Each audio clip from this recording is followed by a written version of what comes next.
నెల్లూరు జిల్లాలోని ఆత్మకూరు నియోజకవర్గం సంగం మండలంలో జరిగిన ఇసుక టిప్పర్ సంఘటనలో 7 మంది అమాయకులు ప్రాణాలు కోల్పోయిన విషయం తెలిసిందే. ఈ విషయంపై ఆత్మకూరు మాజీ ఎమ్మెల్యే మేకపాటి విక్రమ్ రెడ్డి మీడియా సమావేశం ఏర్పాటు చేసి అధికారులు, పోలీసుల తీరుపై తీవ్ర స్థాయిలో విరుచుకుపడ్డారు.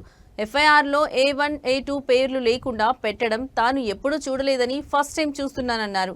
లారీ ఓనర్ పేరు ప్రమాదానికి గురైన సమయంలో లారీ నడిపిన డ్రైవర్ పేరు ఎందుకు ఎఫ్ఐఆర్లో నమోదు చేయలేదని జిల్లా పోలీసులను సూటిగా ప్రశ్నించారు. ఈ విషయంపై ఇంతవరకు స్థానిక ఎమ్మెల్యే మంత్రి రామనారాయణ రెడ్డి స్పందించకపోవడం పట్ల తీవ్ర అసహనం వ్యక్తం చేశారు. బాధితులకు న్యాయం జరగకపోతే తన సొంత ఖర్చులతో హైకోర్టు, సుప్రీంకోర్టుకు వెళ్తామని హెచ్చరించారు. ఈ 7 మందిని మనం మర్చిపోకూడదు. దళితులు అని చెప్పేసి మనం పక్కన బారేయడం అనేది మంచిది కాదు.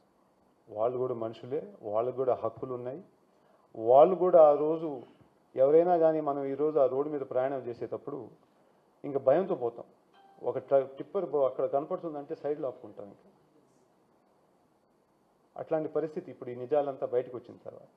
అందుకు మన ప్రయత్నం అంతా ఈరోజు 7 మంది ఎవరు చనిపోయారు వాళ్ళ గురించి ఏమైనా ఉంటే మాట్లాడి వాళ్ళకి న్యాయం జరగాలని చెప్పి మీ అందరినీ కోరుకుంటున్నాను.